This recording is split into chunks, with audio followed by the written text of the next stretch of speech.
All right. So now we're live, and I'll edit out the little beginning part. But now we pretend like we're just got. Oh, hey, how's it going there? How's it going? Haha, I haven't talked to you before this. Yeah. So, guys, this is something a little new. I'm doing this with Fisherman's Tale. This is a my little rabbit holes I like to go down. Well, I actually got a hold of the guy who caused this rabbit hole.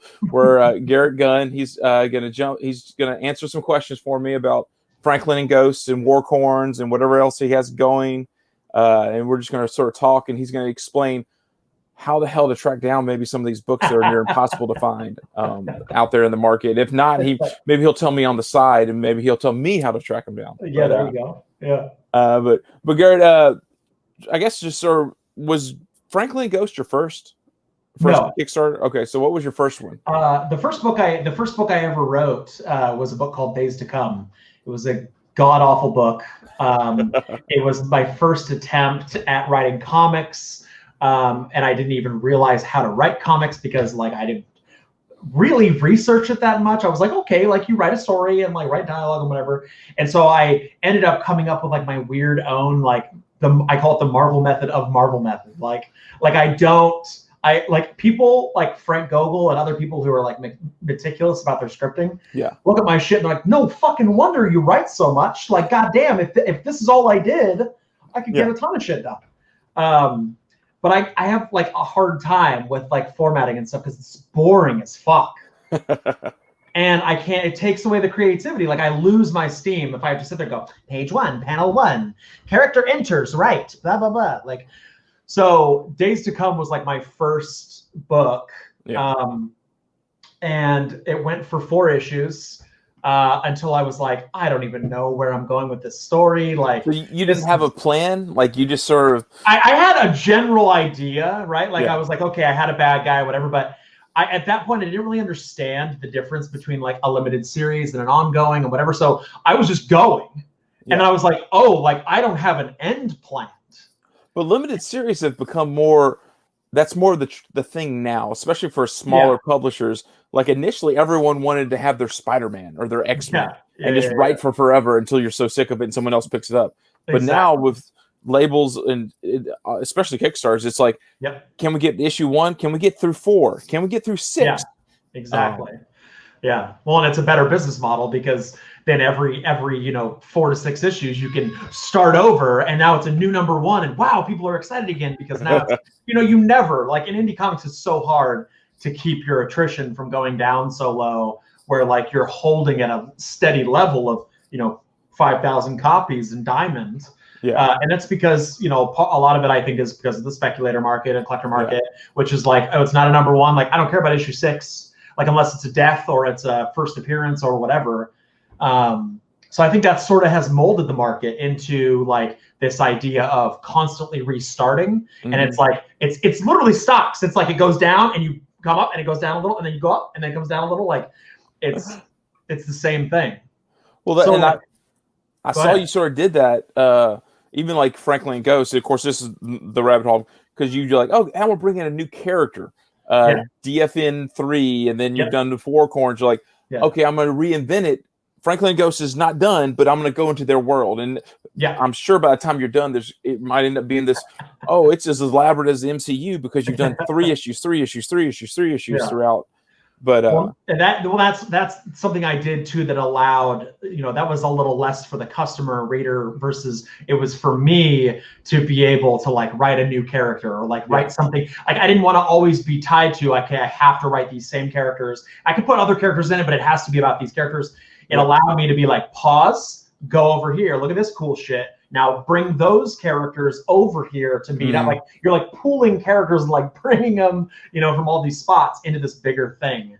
And like with Warcorns, we did like, okay, well, if they're gonna go on their first mission, we're gonna see they should hunt down Franklin and Ghost, right? That shows Franklin and Ghost. That messed with me. Like that first, I read I was so excited. I found issue 1. I didn't even know it hit the shelves because that's the hard thing with. You're talking about the one shot, right? Like the one shot. Yeah. And it hit the shelf, and I was like, "What the hell? I'm finally getting to meet Franklin and Ghost, and I love these characters. I don't want to ruin it for people, but I'm like, what the hell just happened?" I mean, it's about for like a year. I feel like you should like. Okay, so like I mean, I was like, you killed all the freaking unicorns. I was like, this is awesome. And I want to read more, but they're all dead. And then you figured out a way to do it. I mean, I'm so impressed. Yeah.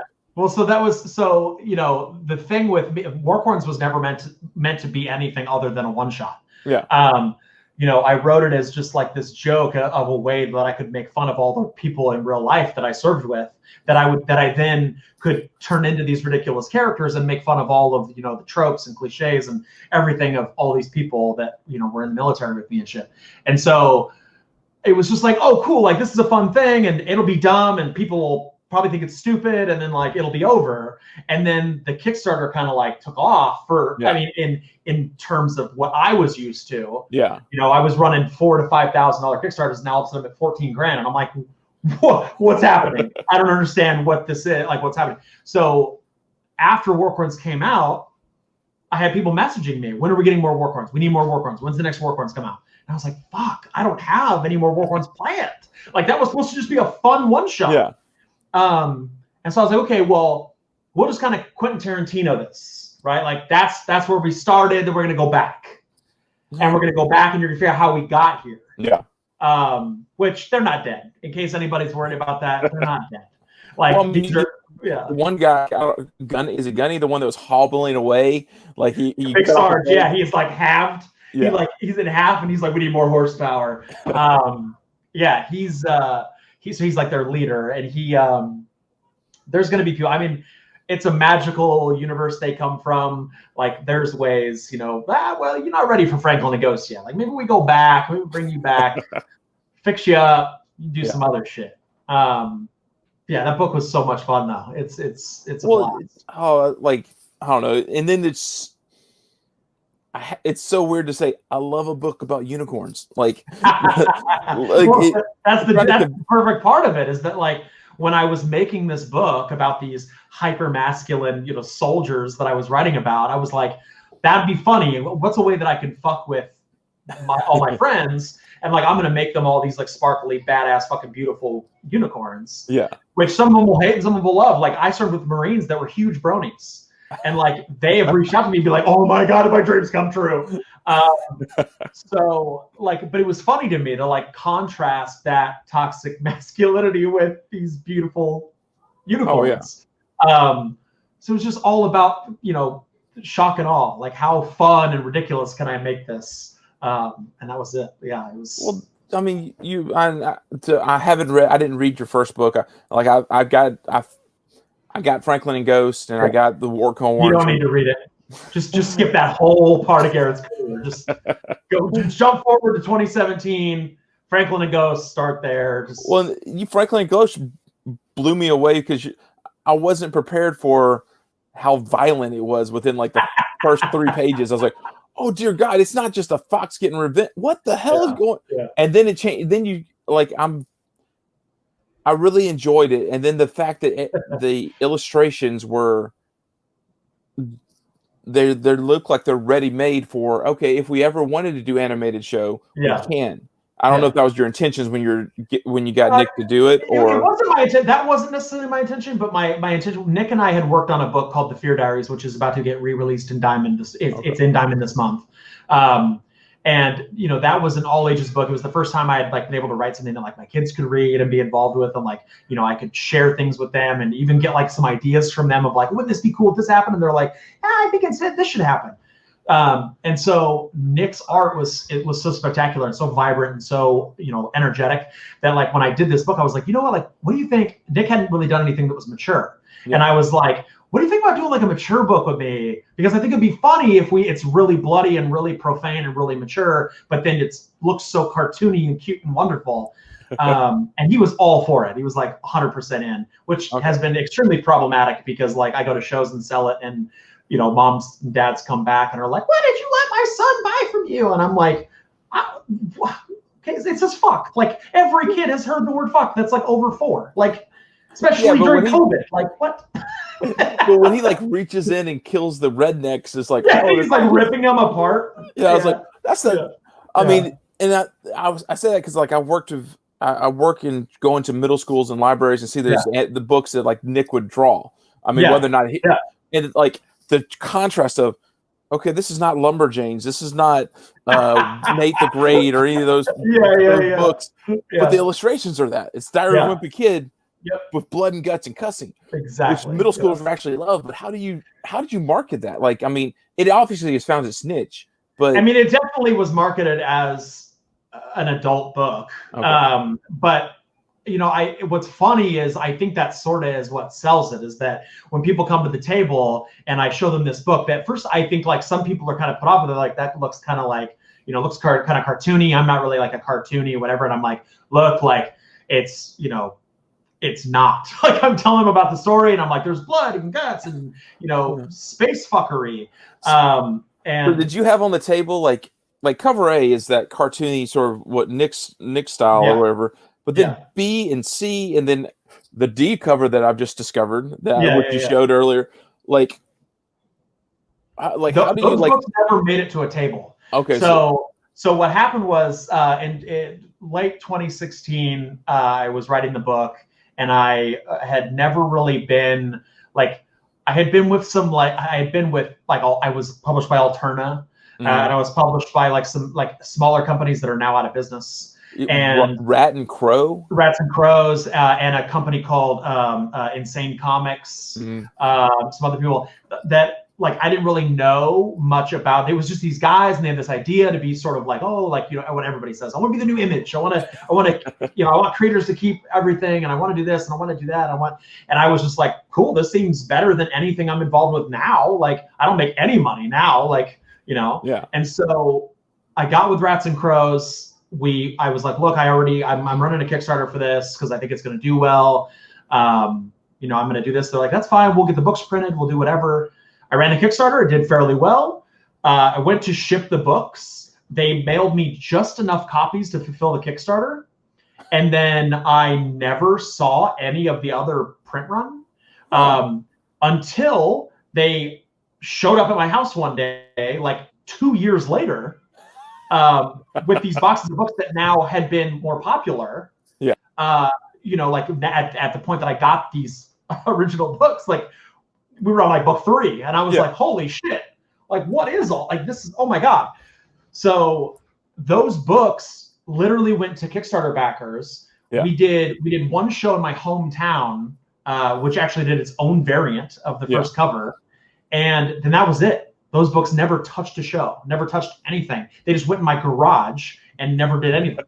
And then I forgot about them until recently, when I just was like, all right, I'll sell some of these. I've got like 30 of each cover. Like I'll sell these off. And so people are going, Garrett, people all the time message me, or they're like, so how do I get a Rats and Crows copy of Franklin and Ghost? The minute the show was announced, people were like, hey buddy, like what's up? You still got any of those OG books? It's so nice though that you're actually sitting on them versus like like, I mean, I'm a speculator or whatever, and I mean, like, in all honesty, like, I just want to say I have the set, but of course, at the same time, paying hundreds of dollars for these books amazes me. But you're sitting on going, I have 30 copies or 15 or whatever you have now. Going, these were selling. If I could get someone to buy it for $15 at the show, that was a great thing. $5. The first show I did, I sold them for $5, and I barely sold out. And this is in my hometown, but there was like, I'm the only person that writes comics. So like they came to that show and they were like, wow, like I'm gonna buy a comic book. I've got to buy it from Garrett because I'm the only person making comics. And so like I could, you know, I was working to try to get people to buy it at $5. And now, like, I mean, a 9.8 of cover A, CGC Signature Series 9.8 sold for $1,400 or some shit on eBay. So I'm like, Jesus, when we just moved into our new house, I was like, maybe I can get like help with the down payment, sell some of these motherfuckers off. Like, sell some of these books. But I mean, it's crazy. That's just amazing. And then whenever the show like hits the whatever, I don't know what stage it's at. Like I know you get it's at a trailer, and but at the same time, I didn't hear Billy Bob's voice, but I've heard he's going to be the ghost. Yeah, so in the initial release that IGN did, he says, I think he says 2 lines. He goes, Franklin, and then he goes like, oh geez, or something at the end. That's it, or like that's all he says, because when we were making that to try to release it at Comic-Con. And at the time, Billy and his band were touring and didn't have access to anything to record his lines at all. And he recorded that on his iPhone sent us the files, and our animation team was like, we could try to mix this, and they were like fucking with it, trying to like make it sound really good quality. So that's why he doesn't have a lot of lines when the other two speak most of the time. Okay.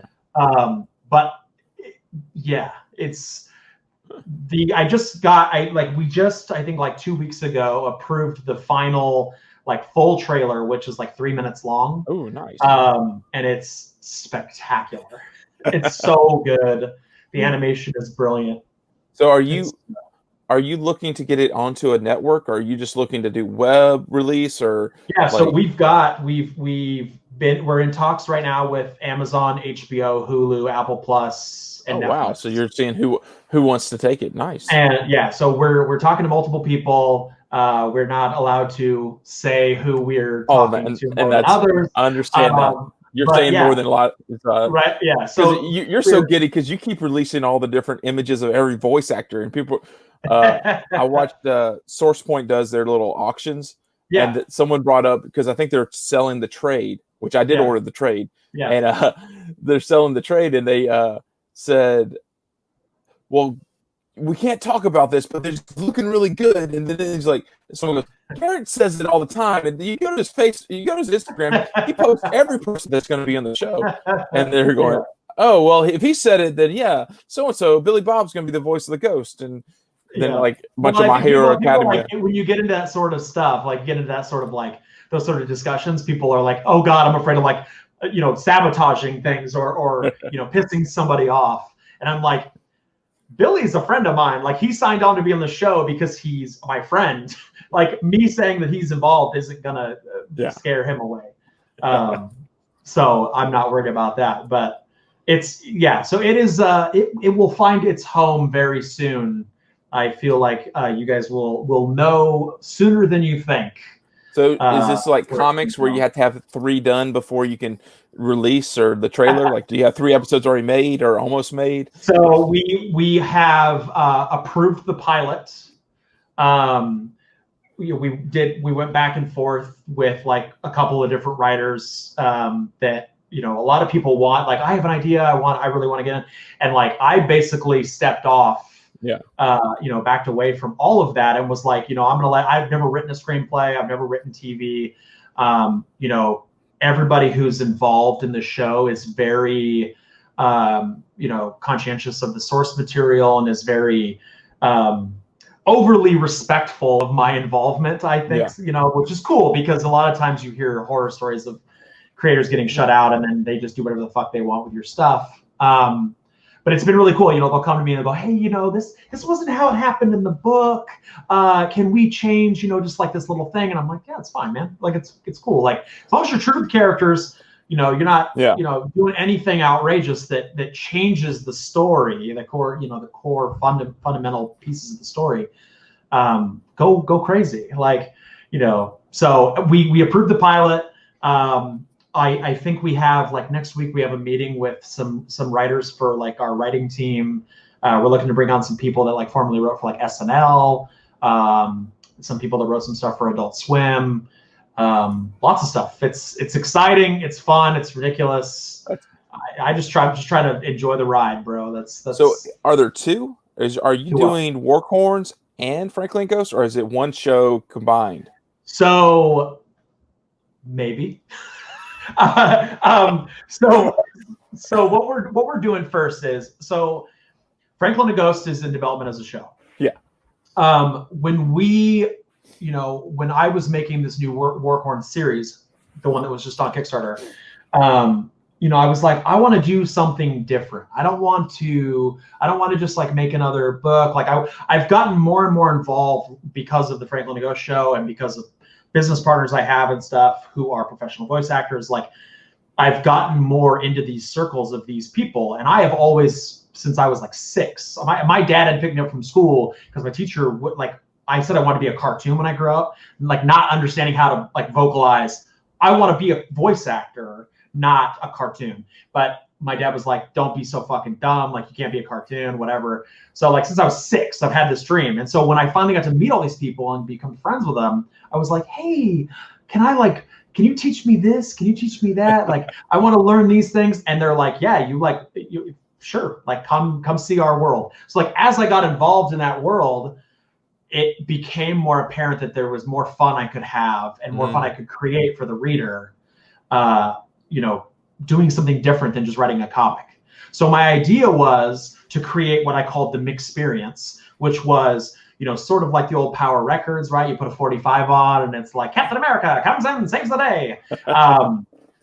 Create a new version of that where someone could read a comic, they scan a QR code in their book, the QR code streams instantly to their phone, like professional voice actors and sound designers playing the book out. So I said, okay, well, I talked to my business partners and voice actors I knew, and I was like, look, I want to bring in people. I want to cast the Warcorns. I want to cast all these people in this book, and I want it to be all super pro. And we did. We cast all these people. Everybody, we've finished, as of like 4 days ago, we finished recording. We basically made an audio drama of the whole first issue of the book. So as you're reading, I mean, sound effects, tonal music, environmental stuff, everything. When you play this thing, it feels like you're there. When they're on the flight line and there's like, ospreys taking off from the flight line, you hear ospreys fucking like going off. So, is the QR code in like just a certain edition? Like, or so it's in the one from the Kickstarter. It's in the trade. Okay. It's in the trade. So, so that's like a special thing. That was kind of the point of people back in the Kickstarters. We're like, look, we're making this whole book. It's the whole story in one big fancy book, and you get this like cool experience thing with it, where you get to like hear these actors and do all this stuff. That's awesome. And it's going to be super cool. I mean, I've listened to the audio like pre-mix and different stuff, and like it's really the two people I've never. Like, the only time I cry watching anything is like Extreme Makeover Home Edition. They're giving some disabled vet a new house or some shit. Yeah. And like, the two of the actors read a scene, and like twice they made me cry in the recording session while they're reading. Like the relationship between like Big Sarge, our main character, and his dad, which is very much based on like me and my father. Tons of shit. They're reading these lines, and I'm like choking up, and like the director's choking up, and we're like, oh my God, like this is so intense. Like, what's going on? Like, it was like the most spectacular experience I've ever had making a comic book. That's awesome. And it's different. I know that like DC and some other companies do something sort of similar. We're hoping that like what we're creating is going to be like a much more immersive experience. And I think that's beautiful. Like, and I'm sitting going, damn it! I want that issue so I can hear the audio version. I got you. When they come in, I got you taken care of. But that's awesome. I don't know how much you do indie. We Live, the book that just came out like a month ago. The Miranda Brothers. I know that book. Who publishes that? It's dang it, I don't. I know that book. I'm pretty sure. It's a great, but they did the very first page you flip to. They have a QR code in the bottom corner, and it takes you to a YouTube link for their first song on their album. Their Miranda Brothers are musicians. Oh, so it's supposed to be an ambiance as you read. Oh, Aftershock does that. Yeah, I know that book. Yeah, like I haven't seen it, but I know of it. But like, the idea behind what you're saying is beautiful. Like, I can't, like, it excites me to see that. Like, just it's a good book, anyways. From if it's anything like the first one, the one shot. It's better, but yeah. So it's better. But like, that's such a really cool idea. I think it's better. It's just different. I think there's a little more. The first one was so crazy and ridiculous and just like, let's just have fun. And this one has a lot more substance to it, a lot more story, a lot more. So you're building some characters out to where you can go. Yeah. There's going to be a 2. There's going to be. Yeah. Is this picked up? Like, is it still going to be Kickstarter based? Or are you going to? Is it actually like? It's published by SourcePoint because it's in the same. It's in the same universe as Franklin and Ghost, so it's all part of the same thing. Well, to take me. Why the hell is 2 and 3 near impossible to find? Warcorns or what? Yeah, for Franklin and Ghost. Franklin and Ghost. So the only reason it's hard to find is that it was only released through Kickstarter. So the trouble is that I hate making 22-page comics. because they take so long to make. Like, you're working on that for months, and then someone reads it in 2 minutes. They're like, cool, when's the next one? And I'm like, fuck. Like, yours are like 60 pages, aren't they? Yeah. So all the Franklin and Ghost books are really long. Like number 1's 48 pages, number 2's 54, number 3 I think is 50 or so. Yeah. And so as we went on, SourcePoint was like, bro, you got to stop making these long ass books. Like, it's so hard because you can't sell it for it costs so much more to print, and then it's whatever, like. So, and I didn't want to split the stories up and put them in Diamond because it didn't feel right. Like, we tried, we kind of looked at it. Like, number 2, I'm like, there's no place to split this. Like, that doesn't weird and make you feel, like out of sorts. So what we said was we did the Kickstarters for them, and then we were like, you know what, we're just gonna go straight to a trade. So we did 1, 2, and 3, and then we did a trade of the 3 of them combined. Is that the what's F? Yeah, it's actually WFT. Everybody thinks it's an error. It stands for the whole fucking thing.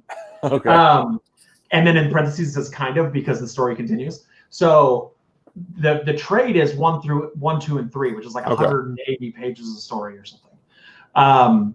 And then we did number 4, which is the one that just came out on Kickstarter, which is Live Free or Fox Hard.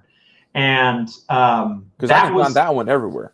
That one, and because that one was a lot more out there, and people like saw it, and were at this point aware of Franklin and Ghosts, sort of. So there was a lot more of them in the wild, and retailers that started like picking up, like, oh, this is maybe a book I should carry. So that was easy to find. 2 and 3 were just printed for the Kickstarter, and that was it. Okay. And there was just I've dug through everything, even finding the images outside of. I mean, I found them and I bought them on Comixology or whatever and read them last night because I was like, hey, I'm talking to you. I want to know what the hell I'm talking about. Yeah. But they're great. I was like, damn it! Now I really want the issue because they're so good. You read 2. What you read 2 and which one? How far have you read? I've read 1, 2, and 3. Oh shit! So I haven't read 4 yet. I actually got like you're like in the meat of it, man. Like end of 3 is like my son just read that. My 8 almost 9-year-old son just read that whole first book. It was 1 through 3, 1, 2, and 3, and he was like, at the end, he's dead. Yeah. I was like, I don't know. What do you think? He's all, nah, he went to a black hole. That doesn't kill you.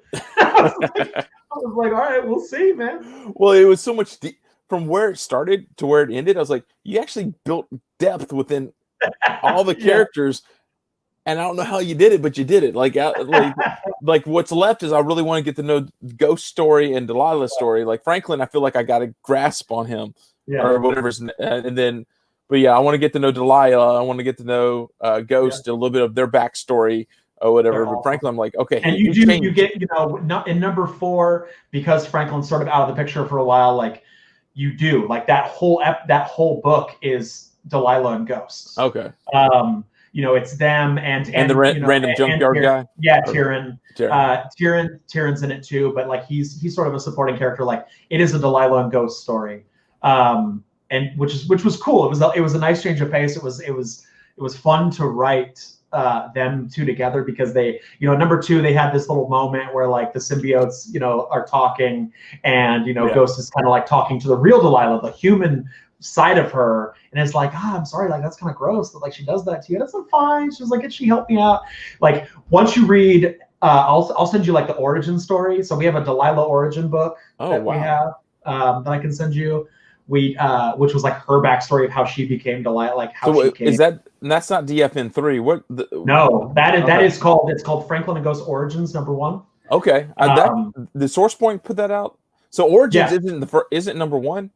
No. Oh, I didn't know that. I got so many different books coming to me. Like I've tried to. So Franklin and Ghost Origins. I don't have one right here. Franklin and Ghost Origins was a series that I started. We're going to be making a second one too. It's each of those Origins books is a different character from the universe's backstory. Origins issue 1 was Delilah's backstory, and then we're doing like a number 2, which is Ghost. We're doing a number 3, which is Tyrion, and we're starting to bring all these other backstories around. Which the other reason, I don't know if you even pay attention to the spec as much, because you struck gold with Origins Kickstarter, gotten Momoko to do that cover. Oh my freaking goodness! Because then she blew up about a year later, but you had her first, or one of the first covers she did was for you on that book. Yep, absolutely. And what's funny is that was initially supposed to be back when we did the Kickstarter, because that was like in I think it was book 2. We did her piece as part of it, and it was going to be a cover, but nobody backed for it. And so we ended up not making the cover and just made it a print and gave it to people. And then recently, you know, what's fun, Peach, I've known Peach for years, and she is incredible. Like, she's one of the most, if not the most talented artist in comics right now, in my opinion. Like, her art is on a whole other level. Well, she's brought attention to what wasn't out there. Yeah, it's incredible. She's so good. And so I was like, you know what? I'm going to go and make that book anyway, even though nobody backed for that. I made it, and I was in a Peach fan group that somebody put me in, and they just lost their fucking minds for that book. Like, I put that in there, and I was like, oh, we're going to print 200 of them. I'll do a couple medals. I'll do whatever. Sold out in 2.5 minutes. I was like, holy shit, what the hell? Like, this is insane. It's crazy. Like, and now I'm like, hey, yo, like her husband, yo, like, I'm like, hey, you think I can get Peach on something else? He's like, oh, sorry, Marvel's got us booked for like whatever. I'm like, fuck. I should have like had her do like 6 things before she got. That's what SourcePoint did. They got all the no heroine covers, and then Boom had her do like all the Win covers and. Oh yeah. Yep. So well, and she's trying to get away from, you know, her and Yo said multiple times, like, she's trying to get away from doing so many retailer variants, and she's trying to she wants to do actual covers. Like, she doesn't want to just be the variant person. She wants to be the cover artist. And so she's prioritizing jobs where she gets to be, you know, that's why she does so much like Power Rangers and like tons of, like, a lot of those are regular, like, you know, they might be cover B, but they're like actual covers of the book, not, you know, just, you know, oh, go to this retailer and get, you know, her cover. Well, I guess I have noticed that, because like I think she has 2 or 3 covers come out this week, and they're not high ratio, they're not store variants, they're just so that is good, because she'll become more mainstream and not totally. Well, and you know, she got offered some crazy contract from Marvel to do all of the, you know, she's a Stormbreaker or whatever. Yeah, Stormbreaker, like all that. She's just killing it. I'm so happy for her. Like, she deserves it. She's, if you ever meet her in person, she's also like she doesn't speak English. So like, you know, her husband like does all of her translating for her. She knows like very little. Like, she'll be like, oh, Garrett, hi. Like, that's it. But she couldn't be a sweeter person. It couldn't be a more deserving person of that popularity. And she's been great about responding on Instagram. Like, I messaged her and like comments, messages, everything. Like, she loves it. Yo will tell her, like, you'll see him make a post where he's like, I had to tell Peach to fuck off for the night. Like, she's got to stop messaging people. She needs to rest. Like, she's been drawn for 12 hours. Like, she needs to go to bed. Like, it's fucking great. Yeah, that's awesome. So that you're connected to people that amaze me. Like, hey, how do you like? And maybe it's just because I'm ignorant, and I didn't know. Obviously, I'm ignorant. I'm ignorant when it comes to Franklin and Ghost, because all of a sudden you're like, oh, Billy Bob and I'm friends. Peach Monoka, the hottest artist currently to all. And it's like, oh, okay. So the next thing you're going to, like, I hang out with Dave Filoni and Mandalorian. We hang out all the time. Sadly, no. You know, I have been very fortunate, especially in the last couple of years, to like have gotten to meet some like really awesome people that like really came about for no reason other than like pure happenstance. Like, you know, and I tell people all the time, like, I feel like a lot of creators shoot themselves in the foot because they're trying so hard to be so big. And, you know, I'm just like, dude, just enjoy the ride. Like, if you enjoy the ride, like, people are put off by people that, you know, especially creators that they meet that feel like they're looking for, you know, they're looking for a break. They're looking for something, like, you know, like, if you just don't make it about that, and you make it about like the experience and just having a good time, like, I don't need to be in like, I have a military pension, like, I'm medically retired from the Army, like, I don't have to. I do this because I want to, and I love storytelling, and I love the experience of getting to make comics and just the people you get to meet and stuff. And so I think that like that attitude, that approach gets you in rooms with people that you would never get in with, because they never feel like you're that guy who's like trying to get a break. And, I have no aspirations to write for Marvel. I have no aspirations to write for DC. The only company I would ever write for, that's mainstream, is Dark Horse. Hellboy is my favorite character of all time, and I would never dream of asking to write Hellboy. So I know that we sat and talked to John Arcudi. One of my I got to talk to him. He's a dude, and he might not talk Hellboy with you. He's sort of down all that, but it was a great time talking to him. No, that's and that's so. I mean, once you realize that like there's no I have nowhere to go. Yeah. Like, you know what I mean? Like I have because I don't want to write for those companies, people like Frank Ogle and other people I work with, other creators, they have aspirations to do shit like that. Like, I want to write Power Rangers. I want to write this. I want to write that. Like, those guys are always pushing for that. Yeah. I'm happy where I'm at. Like, I know my place in this industry. I'm good with it. Like, I have a good time. And, that's what, and I just trip into situations because of that, where people are like, what the fuck? How did you fucking meet so-and-so? I don't know. Like, I just went and got drinks with this person. Like, I also made it a rule, to always say yes. Like, it's like the yes man thing, right? Like, when I started doing comics, I am extremely an introvert. Like, you would not know it from talking to me. I do not fucking like to hang out with people. Yeah. But when I got into this industry, somebody told me, somebody very much smarter than me, was like, always say yes to hanging out with anybody at Comic-Con. And I was like, all right, cool. So I went to a Comic-Con and I was like, sure, yes, I will meet you at the hotel bar for whatever thing. And then I'm rubbing elbows with Boom editors. And I'm rubbing elbows whoever. I don't even know who they are. I'm Ben Bishop, one of the greatest Ninja Turtles artists. Yeah. I met him and I was a fan of his art. And then I was just you know what? It's fine, whatever. And then he asked me to get drinks with him. And I'm now I'm hanging out with Ben Bishop. And he's oh, you're so much cooler than me. You get to do all these things. I'm like, what? You're crazy. You draw Ninja Turtles, bro. What the fuck? And I just think people have forgotten that it's you gotta have passion. You gotta have a good time. You gotta stop worrying about making the next Walking Dead. Who gives a fuck? Just make a cool comic and have fun. Well, I do have to. And Source Point's been great now, and Scout's pretty good about this too. Some of the smart. You guys have loyal fans that when I get on those, I might not even buy anything on those Source Point auctions since they can't do but just to watch the same 20 people, same 50 people show up and spend every bit of their paycheck to buy the whatever book that you did, or whatever book Frank Gogol did, or whatever book Bob Sally did. Or and then it's and then the fact that the guy, is it Josh Warner? Josh Warner, yeah.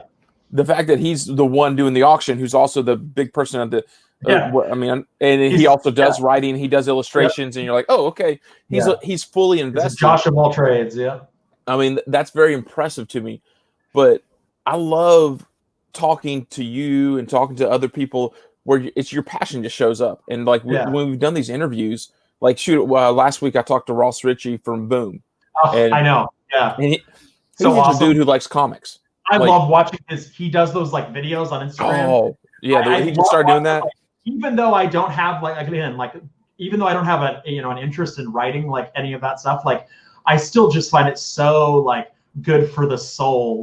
To hear him tell stories of people I think he posted a thing today about telling people to fuck off that want to write Power Rangers. And I was dying because it reinforces the things I already know about comics, and it sort of validates me. It makes me feel okay, I'm not fucking up. I got this. Ross Ritchie says this is how it's supposed to be done. He knows some shit about comics, so maybe I'm right. And that's what he went through with us. He was he went through that entire Ryan Parrott is doing Power Rangers. Why the hell would I ask him? He's killing it. He went through that with us, and he was like, dude, you have to work your way up. And he goes through, he uses Johnny Cage because he's the best example right now of someone who grinded for a while and now is a superstar. Yeah. But because you have those other guys that they just happen to be lucky. He says James Tynion was lucky. Yeah. He's good at what he does, but he happened to be taking a class from Scott Snyder when Scott Snyder got asked to do Batman. Yeah. So, and they had already struck up a conversation, so he got sort of that little in because he knew that someone or whatever. Yeah. But from talking to you, from talking to Bob Sally, from talking to some of you there have started at are still in the indie comic era. Like, it's so interesting to talk, but also talking to people who haven't, they're colorists, they're inkers, there are so many of you guys in comics that do so many different little things that, and the way you hustle blows my mind. Like, and from the sounds of it, for Franklin Ghost, the hustling to get, I mean, was it someone approached you, or did you have to hustle your way into getting that? We did it. Yeah, we hustled it. So, I was it was a very big shock to me going to Source Point after the publishers I had been with, because, I met, the owner, Travis McIntyre, and I was like instantly sort of like intoxicated by his drive and his sort of like, if you're going to be in this club, you're going to be in this club. Like the people at Source, Source Point is out of Michigan. A lot of them are from like the Detroit area. Yeah. And like everything they say is it's Detroit versus everybody. That's Detroit's motto. And so you get this sort of like high from feeling like I'm a part of this thing. Like everybody at the table, like if you go to a show that Source Point's at, every single person at the table is trying to sell every single person's book. Nobody, I will never steal a sale from anybody else. If someone comes over and is like, I don't give a fuck about Franklin and Ghost, like fuck off, I want to read, a different sci-fi book. I'm like, let me show you fucking salvagers. Blue collar sci-fi, boom, boom, boom. Like everybody cares about the brand as a whole and doesn't care about it themselves individually. Because the people that come into Source Point that feel that way very quickly leave. Yeah. Because they realize that rising tides, man, like rising tide lifts all ships. Like if you're here just to, as a stepping stone, that's cool. Like you could do that, but you're not going to get very far because the people that show up and do every show and help set up and help tear down and help do all the hard, shitty things that nobody wants to do.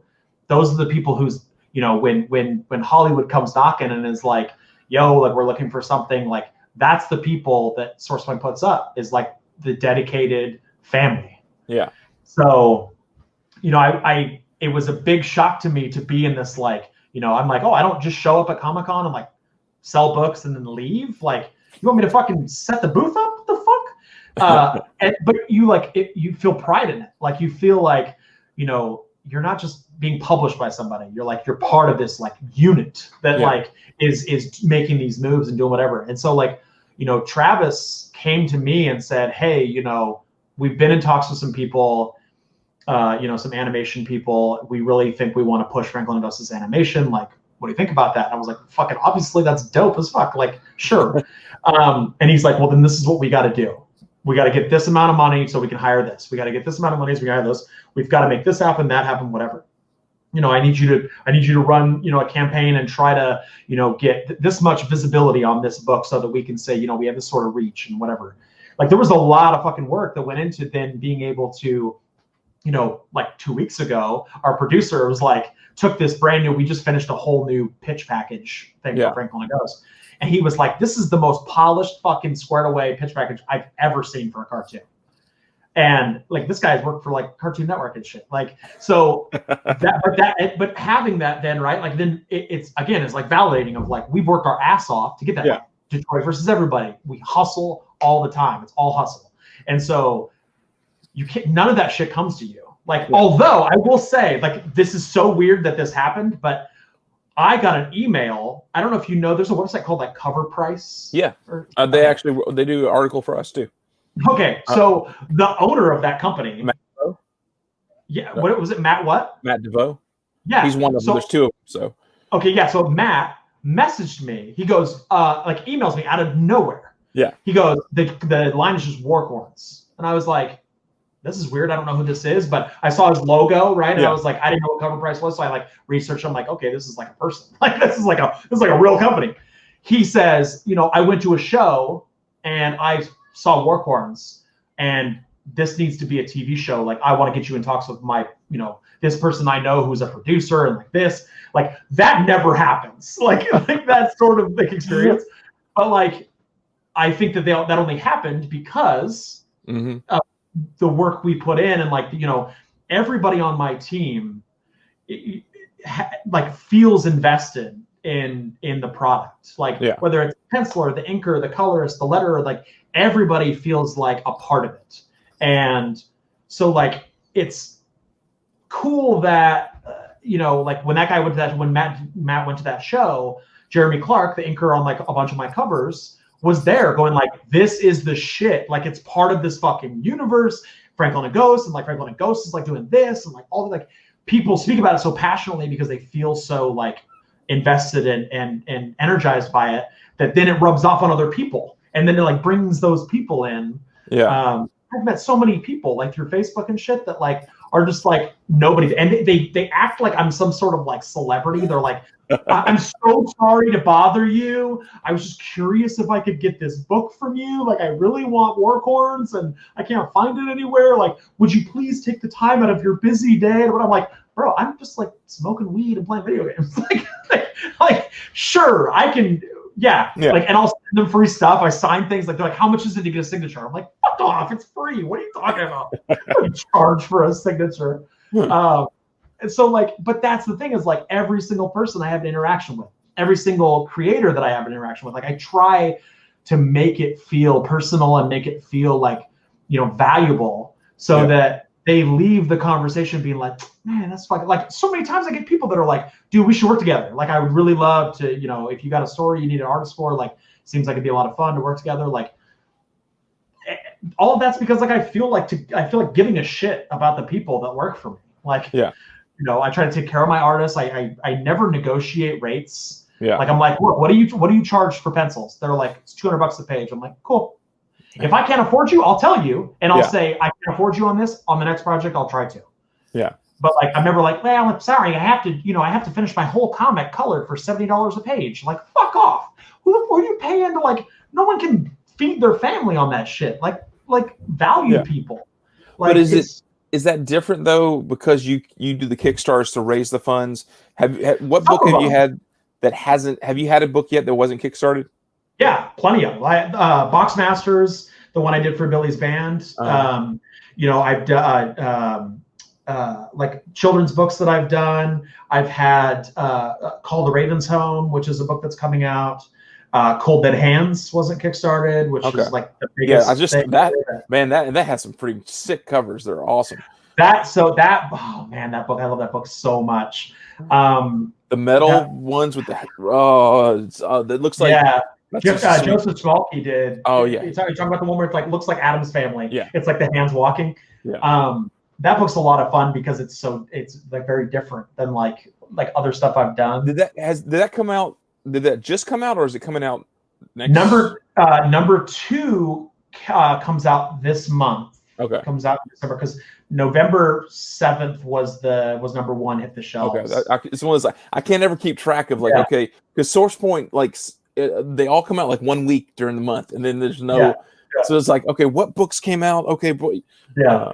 So number 2 comes out this month, and then number 3 comes out next month. Okay. But like that's a project. Like when I was doing that book sat on the shelf for months because I didn't have the budget to like hire somebody to draw it the way I wanted to, and somebody, Lee Malusky, the artist on it, ended up.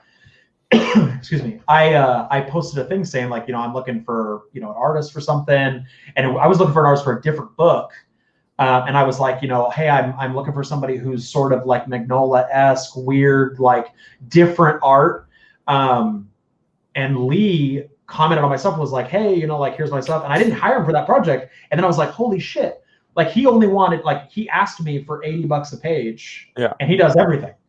He does colors. He does the whole thing himself. Wow. And I was like, $80 a page? And he was like, yeah, I'm really fast. Like, it's cool. Like, whatever. I was like, okay. I was like, well, if you're $80 a page, I want you to do Cold Dead Hands. Yeah. And I brought him over and I was like, I can afford to make Cold Dead Hands on $80 a page. And we did. And his stuff turned out so good. It was so perfect for that book. So Source Point, then how they promote and they advertise your stuff, but is everything else on you, or is it on is your idea? They handle all production, distribution, everything. Okay. Much like a lot of other publishers, like they expect you to bring a finished product to the table, and then you get paid after they've done production and distribution, marketing, and all that. I've learned that Image, you show up with Image and you're responsible for everything. Like they Yeah. might, and like, so I'm Yep. like, as a new guy, there's no way on earth I could do Image because Most, yeah.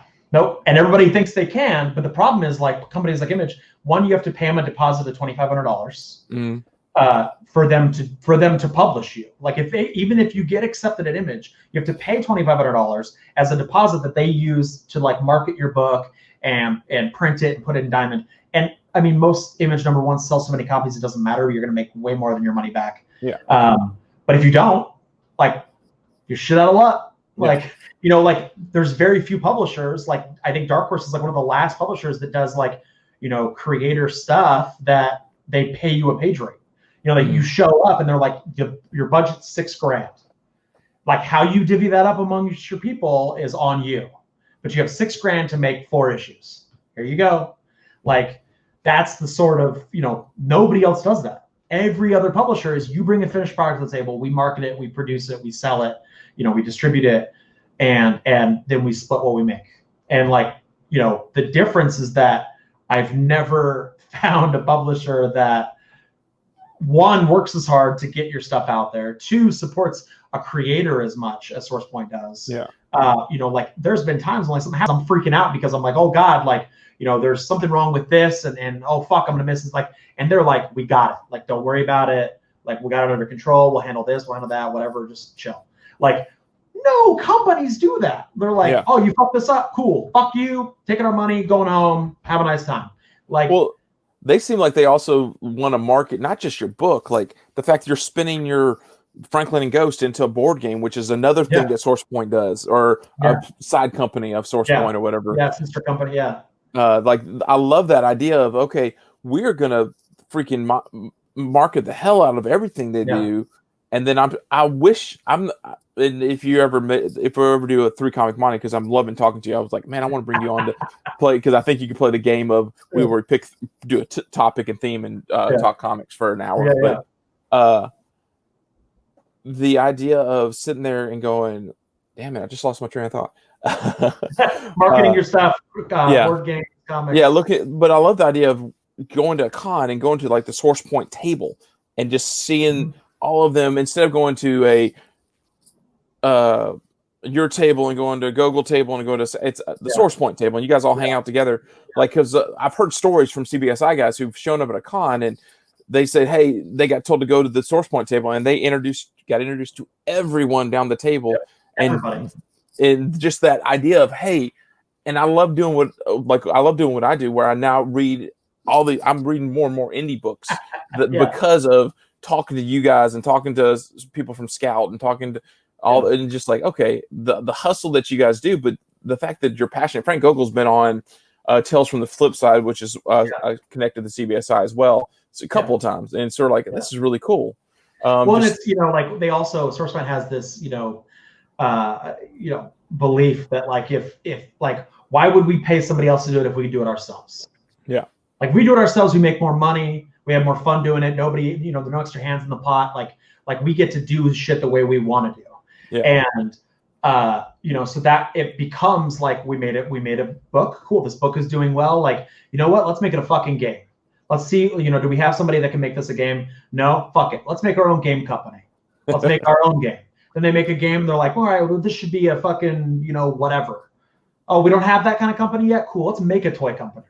Like that's the kind of shit. And like, and then you have all these companies that are like, then independently making all these other things that, like, it's just like a spider web. It just goes out. Shoot. And it's just crazy. Who is it? Schmalk, Joseph, the guy who did your Cold Dead Hands. Yeah, Schmalky, yeah.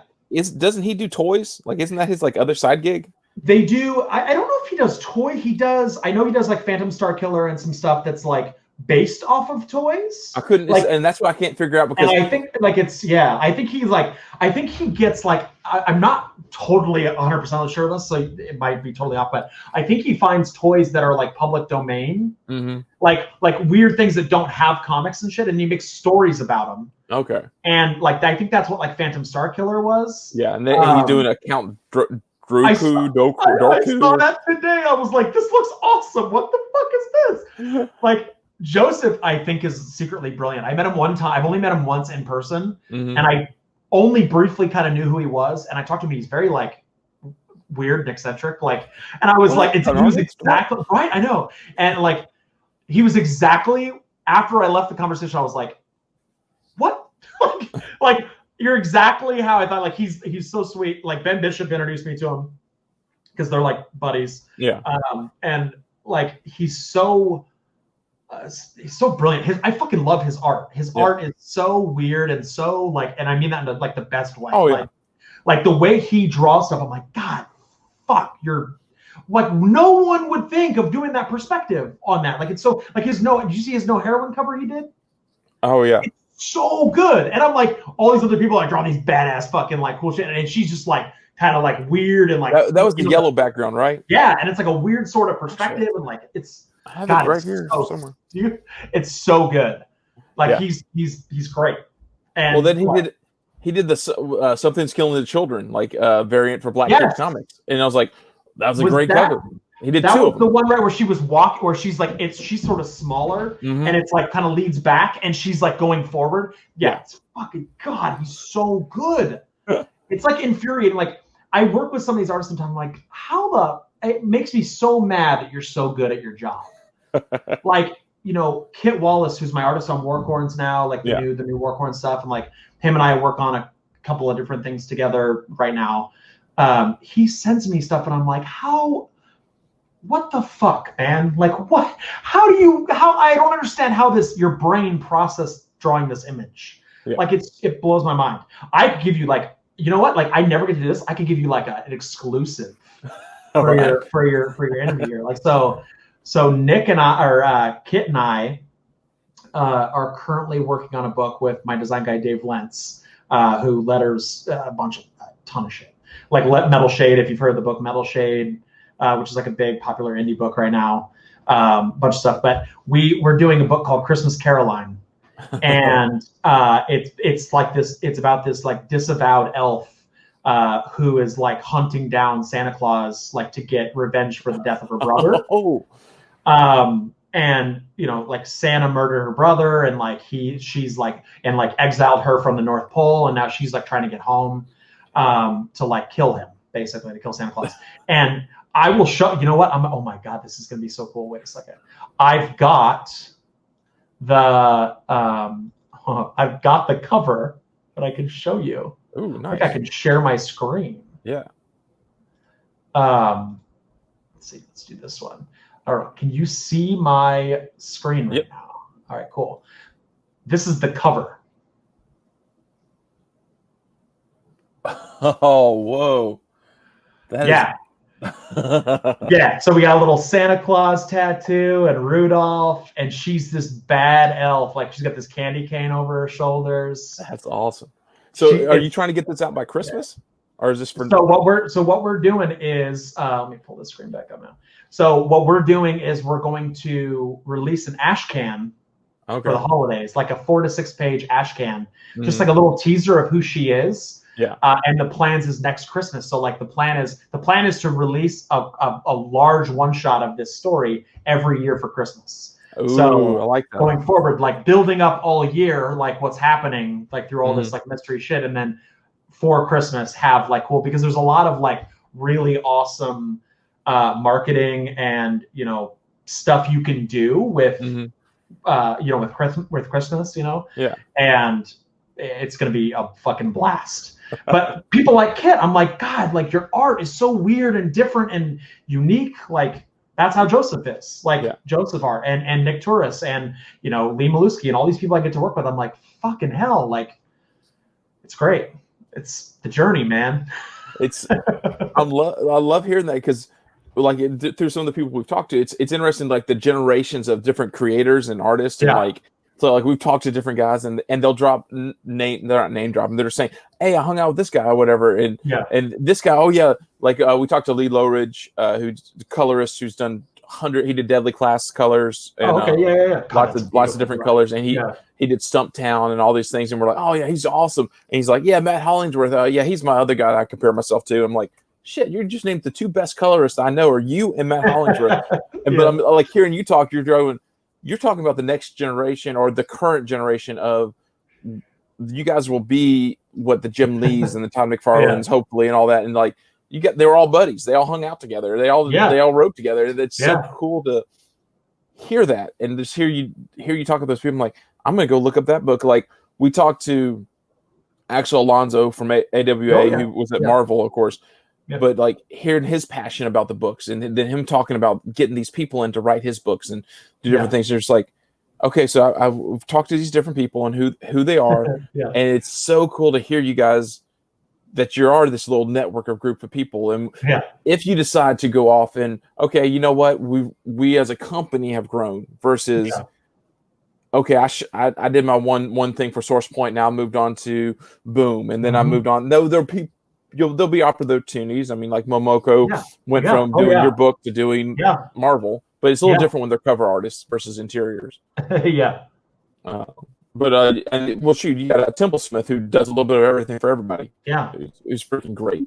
Well, and that's like the other thing is you never know who's going to have opportunities in the future that can help pull everybody up. Yeah, if tomorrow, Ross Ritchie was like, I'm going to make Garrett Gunn the next fucking editor in chief of Boom, like hit me up. But like you get something like that, all these people that you've worked with that you can trust, that that you can depend on and are talented, like those are the people you bring with you. Yeah. Like you're like, look, dude, like I wasn't doing it alone before. I'm not gonna do it alone now. Like, I'm bringing all these people with me, and now I'm gonna have these artists and this letterer and this designer and this person and this whatever. We're just gonna keep going. Just keep doing it on a higher level now. That's awesome. Okay, bringing it back to Franklin Ghost, even though what of all the do you even have a number of different covers? Like, do you know the number? Like, how many have made for all the different ones? Okay, so the first print, Franklin and Ghost, that was published by Rats and Crows, and that's derogatory. That's the derogatory tales of Franklin and Ghost. That has 5 covers. Okay, so you have the A, B, and C. You have A, B, C, and D. Mm-hmm. And then you have the one that I printed for the one convention I went to, which looks so it looks exactly like cover A, but it has a little Sundial Bridge Comic-Con logo in the very bottom. Okay. We only did, I think, 100 of them or 50 of them. Maybe it was 50. Like we didn't do a lot. Yeah. And that's the rarest one because it's the lowest print run of the very first run of books ever. Then it went to Source Point. When it went to Source Point, they reprinted number 1, which was like a convention variant because we only sold it at conventions. It wasn't a diamond. It wasn't anything. Was that the Wizard World one? That No, this is its own one. It was the artwork on the cover was done by Cannon White. It looks very hyper realistic. Like Ghost is flying and like Franklin's holding a minigun, and it's like really like. Yeah, it's really realistic. It's all like dark night sky. Dark night sky, all that. So that was the first printing when they brought it to Source Point. After that, for number 1, I mean, Hive Comics has done like 3 or 4 variants. They did a metal Spider-Man 300 and like a regular Spider-Man 300 cover. Yeah. They did. God, there's been so many. It's so fucking many of them. The Wizard World one was pretty cool. That was the one that he's sitting at the bar drinking. He's at the bar. That was like, and that was supposed to be based on the first book. Like he's in the bar drinking, and that one was done by Meats and Jeremy Clark, and I think Nick Touris colored that. And then we've done like a slew of other retailer ones for that. Like there's so fucking many. It's crazy. There's probably 12 or 13, I think. There's one I've yet to. I've only seen it listed 2 times. If you know ones you want to know about, you tell me, and I can tell you exactly. The 2 homages to Hulk 1 and Daredevil number 1. Yes, those are done by Hive Comics. Okay, Daryl Young. Yeah. Yep, Daryl Young. Daryl Young is phenomenal. I tried so hard to get him on other shit, and he's just like, I'm busy. I got shit going on. I'm like, his little design stuff's fabulous. Like he's incredible. But like I don't see, he doesn't do comics. I don't think. Nope. Just that those 2 covers. Some pinups. He does some pinups. He had never done comic covers before. He just does pinups and sells buttons at shows and shit. Like he has a full-time job. He's got like 2 or 3 kids. Like he's super busy all the time. He just does shows just to draw cool Marvel art that he likes because he loves Jack Kirby so much. Yeah, because it looks very similar. I'm like, whoa. Very. And so like when I approached him, I was like, I love your art. You're fucking incredible. Like I want to do some homage stuff. Like, is this something you would want to do? And he knocked him out and killed it. Like it's super great. Those covers are amazing. Those were through Hive Comics. I think they only printed like 50 of each of them. Okay, because that explains why they're so hard to. I was like, I see 1 or 2 listed on eBay, and that's about it. But what other ones have I looked up? Of course, the origins. Of course, like you said, 2 and 3 are near impossible. 2 and 3, there was only Kickstarter. 2 covers for, and it was they were both on Kickstarter. Like number 2, there was just the regular cover, which was done by Marcelo Trom, which is the Army of Darkness cover. And then number 3 had 2 covers, the regular one for the Kickstarter, and then like a premium Kickstarter variant, which was by Chris Williams, which is. Let me show. I got. Oh, where did I put it? Yeah, the Chris Williams one. I've seen that one on the image. I haven't actually seen. Oh, you got the OA? Oh yeah. I got this. Is just like books full of original art. Like yeah. I love that. I wish that's awesome. Yeah, so good, so good. I wish the one on the other side that you just flipped past the fine art print. Variant. That thing's just gorgeous. My friend Angela did this. Angela Odling on Facebook and Instagram and stuff. She painted this. Originally, this was going to be a cover, and then she didn't get it to me in time for when we needed to print it. Okay. But yeah, actually, here's a little cool treat for you. This is an original Warcorns concept sketch by Ron Lim. Oh. Yeah, that's awesome. This is going to be a new character in Warcorns International, which is the next spin-off of Warcorns. Yeah. That is Captain Longhorn. It's it's so great. I love it so much. So yeah, number 2 had those 2 covers. Number 2 and 3, those are the only ones for that. And then 4 was also only on Kickstarter. So 4 had 4 covers because it kept getting unlocked for different shit. Gotcha. There was like a Days of Future Past homage, and there was one by Gustavo Vasquez, who used to work on Green Lantern and a bunch of shit. Okay. Tons of them. Your DFN3 had the New Mutants one, and they're both chrome.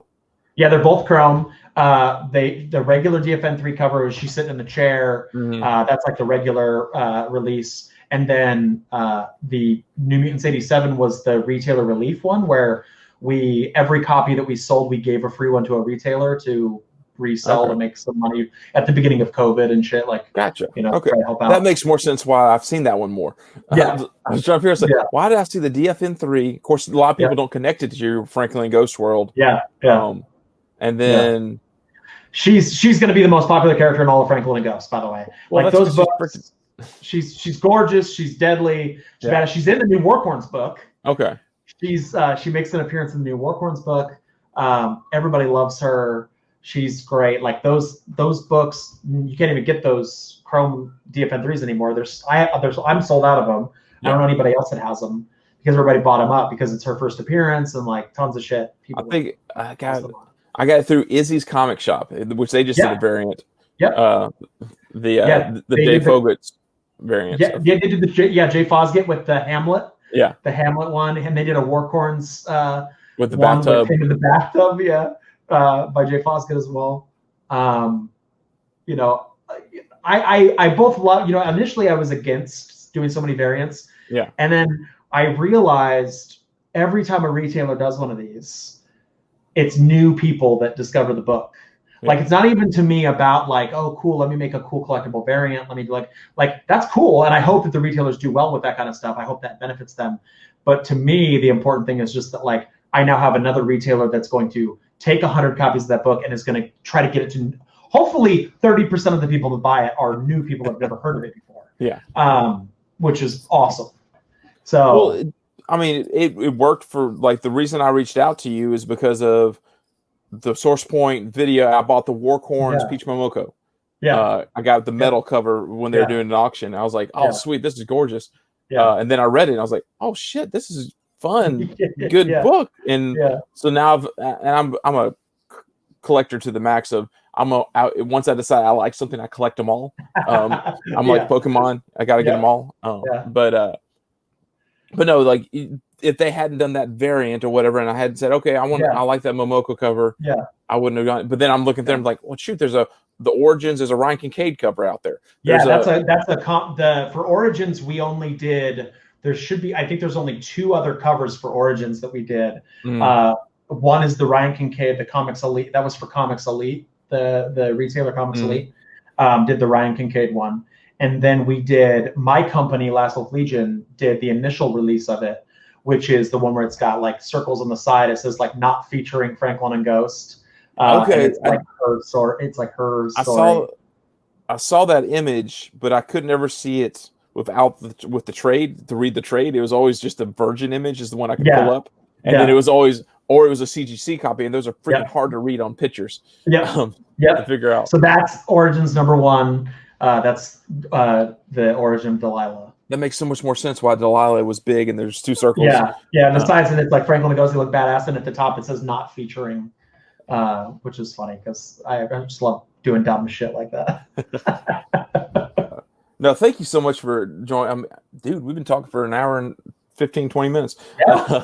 I've enjoyed, I love the passion. I love how excited about what you are doing. I know Warcorns sounds like it's going to be, I really want to get the audio. I just want to read the book and the audio. Is that something you are going to try to do for each issue, or do Kickstarter? So the plan is to do one for each issue. If we can't make it happen, to do a Kickstarter or something just for the audio. And then, the plan is to, even if you don't get the book that has the QR code in it, we're going to probably put it up on like Apple Podcasts or like some other, Spotify, something else, so that you can, go and buy the episode if you want to get it and didn't, weren't able to grab it. So that'd be pretty, because you even had whoever did this little soundtrack to one of your things, like you can pull Shoudo, one of my buddies, he lives in the UK. He's like one of the most popular rappers in the UK. He's done a couple songs for me now. He did a Franklin and Ghost theme song, which is what the full trailer is set to. And then he just did one for for a book Familiars that I'm working on. And he's ridiculous. Like, he did so good. That's on iTunes. Like, you go on iTunes right now and listen to the Franklin and Ghost theme song. I pulled it up on YouTube because there's almost like a little web comic type thing. He built that. He was like, can you send pictures of the book? I want to like cut them out and like make a little video. I was like, sure, man, whatever you want to do. But no, I enjoy, like, when I started like I pulled up, found the first trailer, and then I found that video, and I'm like, hey, there's this entire Franklin and Ghost world that I just completely missed. Like, I remember when the book, I don't remember when the book came out. I remember when it got popular. But the only cover I remember seeing anywhere, I'm in Nashville, the only place I saw anything was the Amazing Spider-Man 300 homage, which is like my least favorite homage because it's homage everywhere you go. That was the joke. That's why it wasn't going to be released. When we made that, I actually vaulted that. It was never going to be a cover. And Hive Comics saw it on a folder like that I had in Dropbox. They're all, what is this? And I was like, it's just a piece of art that I've had. I was going to do something with it, and I chose not to. And they were like, we want to do this. We're printing this right now. And I was like, all right, sure, whatever. Yeah, that's the only one I remember. I think what my local LCS had 1 or 2 of them. And I was like, okay, I can't, just because it's that. If it's like, because I think there's been, they still come out with them. It's like the most homage. But then, like, I see the Daryl Young ones. I'm like, I gotta have those. Those things are gorgeous. I got to figure out how to track those down. But no, it's I don't know. I think I'm excited for what you have coming. I'm excited, especially now after talking to you. I'm even more excited because of your enthusiasm behind it, and just yes, thank you so much for joining me. I don't want to take any more of your time, so it's fine, dude. I had a blast. I really appreciate you asking me to come on. Well, and what's funny is, like, cbsi is something that I was, very early on. Someone was all, this is what you want. You want CBSI to find your stuff. They're like, but you can't post about it in the groups or anything, like, because that looks bad. They're like, you got to just let it happen. Yeah. And, oh yeah. And so then when I got something, I can't remember, I don't know if it was you or someone else, like somebody posted Warcorns in it. I was all, oh shit, Mom, I've made it. I put one of my books in their shit. Yes. No, because I found it. I went to a dollar sale and I bought the Momoko, but I didn't want to read the Momoko because I was like, this is the metal cover. I don't want to open this thing up. So I finally found it at a dollar sale and I was like, oh, this is awesome. And like, I would have bought it for a regular price, but I didn't know it existed. So I read it and then I had to write about it because I was like, dude, we're gonna get you all taken care of. We're gonna get you all the shit you need. I'm gonna send you tons of shit. I got all kinds of swag, prints, stickers, patches, all kinds of shit. But no, it's just so cool talking to the passion behind when you talk about what your passion, but just in general, like I'm more stoked to talk to more people from SourcePoint now because I'm like, I've talked to Bob, I've talked to you now. Frank Gogel's been on Tails and I've watched him. Dude, he's been all over. Like you guys hustle so well. And like you're fun dudes to talk to. It's not like I want to go have a beer with you, and I don't even drink beer, but I want to go have a beer with you. So that is just so fun. So thank you so much. I'm gonna hit end, and we can keep talking, but I don't want to edit 3 hours of videos. So.